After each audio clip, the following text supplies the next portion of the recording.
back to Risa Does Makeup. Today I'm going to be sharing with you some of my best tips, tricks, advice for going makeup shopping.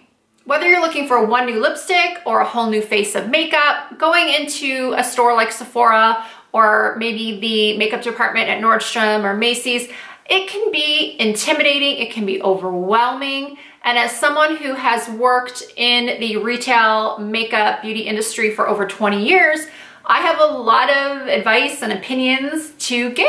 And I am so excited to be doing this video as a collab with Puffin's Wife, also known as Mel, or actually Mel, also known as Puffin's Wife.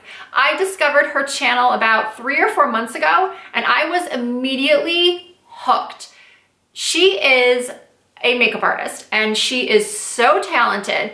Her artistry skills are impeccable. The looks that she does, the tutorials are so well explained, and she's very glam, like she does glam makeup like I do, and she uses actually even more color. She uses a lot of color. She's not afraid to think outside the box with her looks. She also reviews every new product you can think of. If you are looking for product reviews, look no further. I don't even know how sometimes she gets this stuff so quick, because she is always right on it. A new release comes out, she's doing it. She uploads several videos a week, and her personality is just so likable. I'm a sucker for a Southern accent, and I love her accent. I just love her personality overall. You will watch one video of hers and you will be hooked just like I was.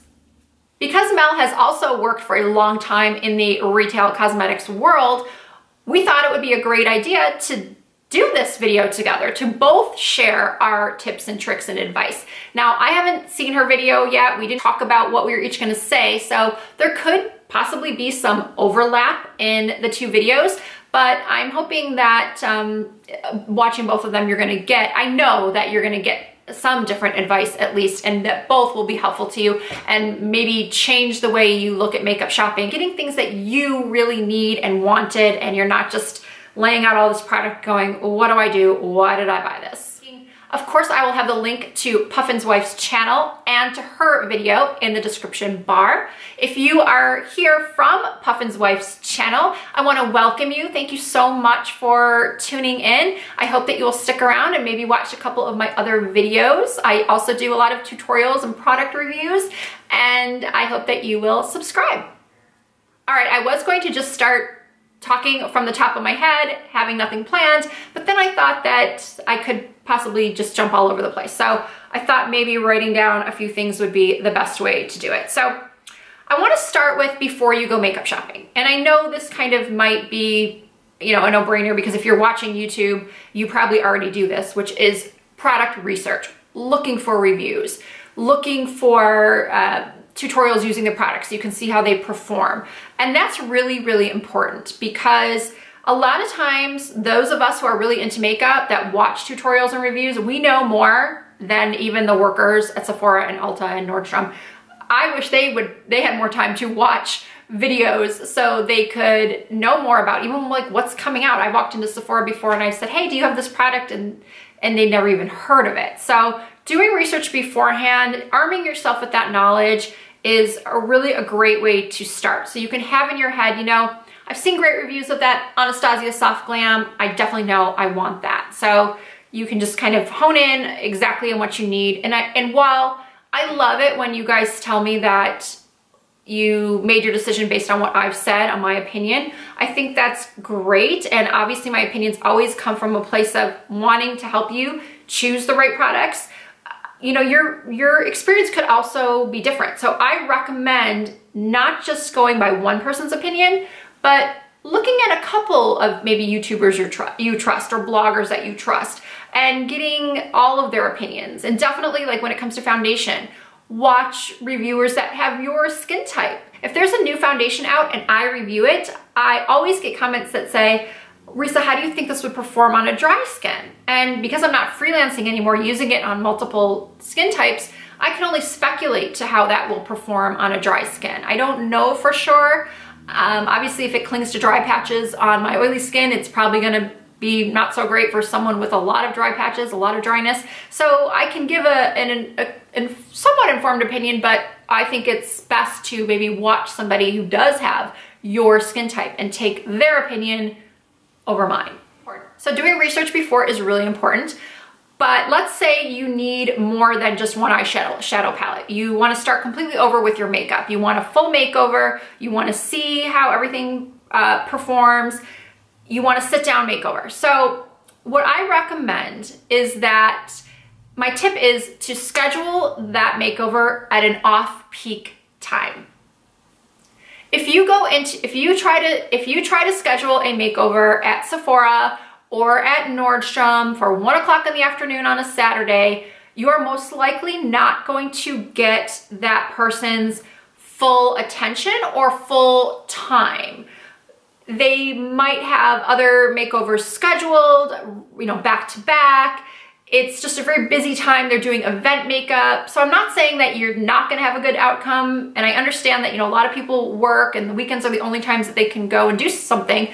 But if you can, schedule it first thing in the morning, right when they open at 10 o'clock, or maybe if you can go in the evening during the week. As someone who has worked in retail for a very, very long time and has had to do makeovers during the week and makeovers on the weekend, I can just tell you that you're gonna have a better experience, especially if you are looking to buy and change up your whole routine. You want that undivided attention. You don't want kind of all that chaos going around you. Now, my next tip is how to choose who you want to do that makeover on you. A lot of times, you know, if you're just calling up Sephora, they're gonna put you with whatever artist is available. But that's another reason why I recommend scheduling it at a different time, because maybe if you can scope out the store beforehand. See whose makeup you really like, whether it's Sephora or Nordstrom. You find a sales associate whose makeup you really, really like. I'm not saying that someone who has ultra glam, glittery, big lashes, that they can't do a natural makeup look. Most chances are they probably can. So you don't want to judge anyone, but you also want to try to beforehand figure out who you vibe with, whose aesthetic is appealing to you, and maybe you can say to them, hey, if I book an appointment next Tuesday, will you be here? Or what's your schedule? I want to book with you.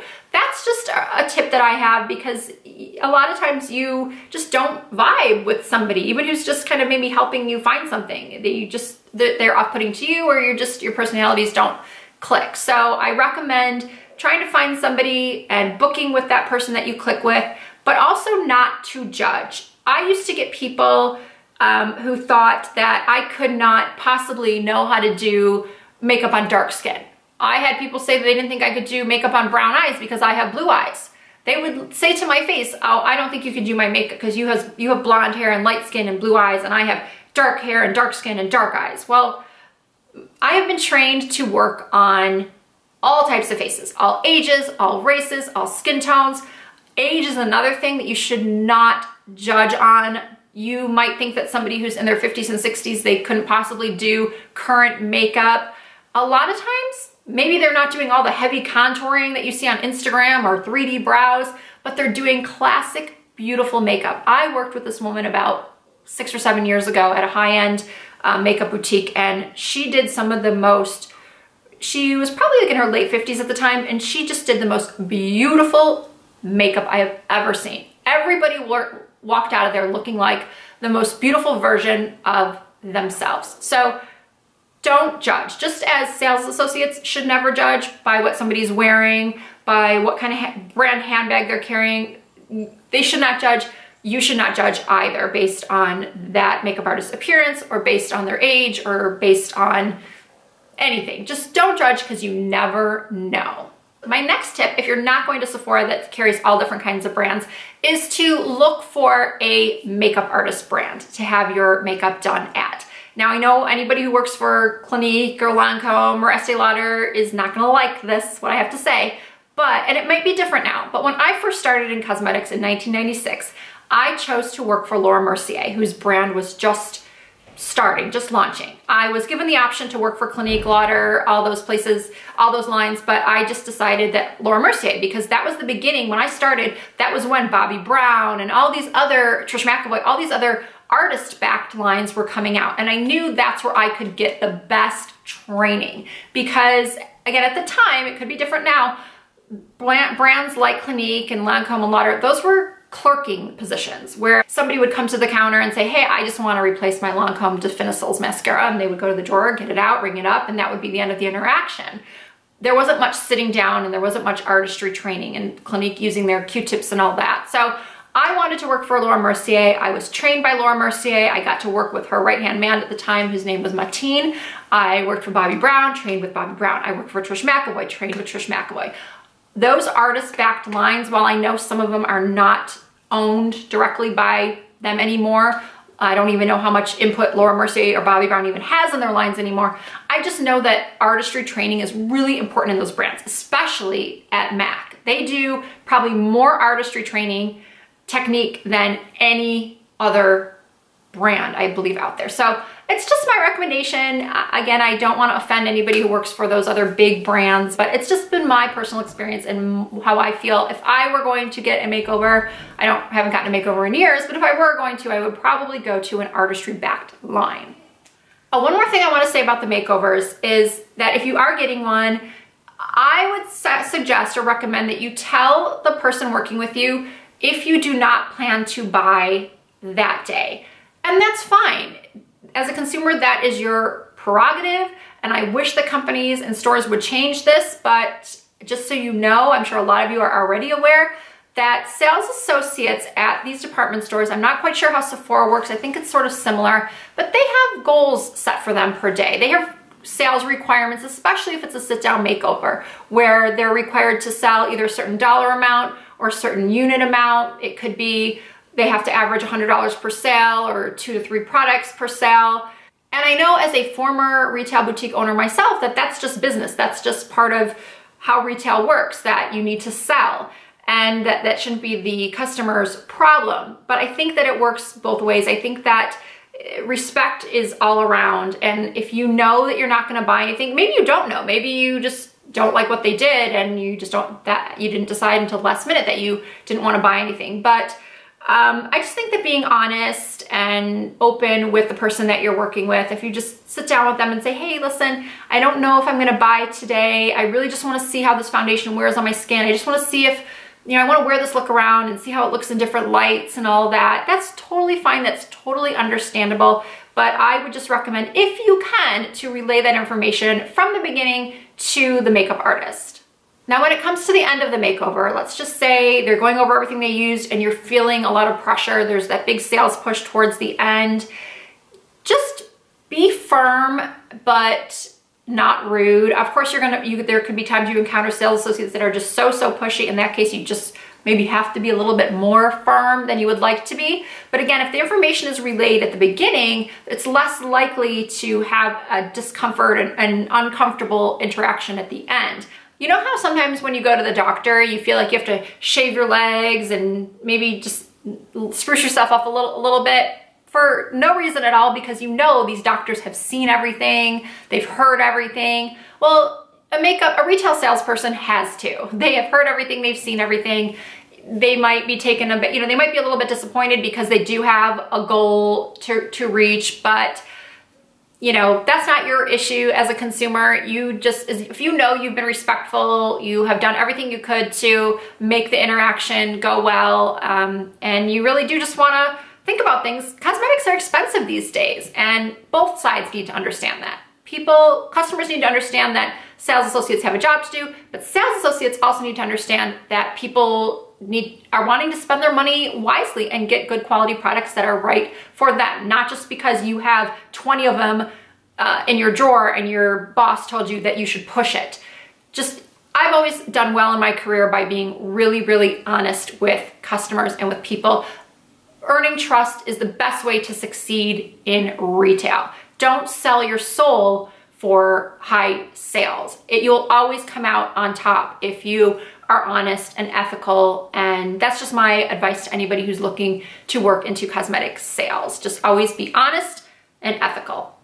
And my final tip, which I sort of alluded to throughout this video, is that you really should go shopping with a budget in mind. I know that is so much easier said than done, but if you are going to Sephora or Nordstrom or Ulta thinking, I only want to spend $50 or I only want to buy 2 things, that is a good way to try to hold yourself accountable and just not buy unnecessary things. I know it's really difficult because everything looks so pretty, but if you even just maybe go buy yourself a gift card or have your husband or your sister or friend go buy you give them $50, say, go buy me an Ulta gift card. Because if you know yourself, if you know that you can't walk into Ulta without spending a ton of money, go to Ulta with just your driver's license and that gift card so you can't spend any more money. Okay, I think that's all of my tips and tricks and advice for going makeup shopping. And if you did enjoy the video and found it helpful, please give it a thumbs up. And don't forget to check out Puffin's wife. Her channel and her video will both, I think I already said this, but they're both gonna be linked in the description bar. And let her know that you came from my channel. And if you are coming here from her channel, once again, I wanna welcome you. And I hope that you will also follow me on Instagram and Snapchat and Facebook and Twitter. All of those are under the same name, Risa Does Makeup. Thank you all so much for watching, and I will see you again soon.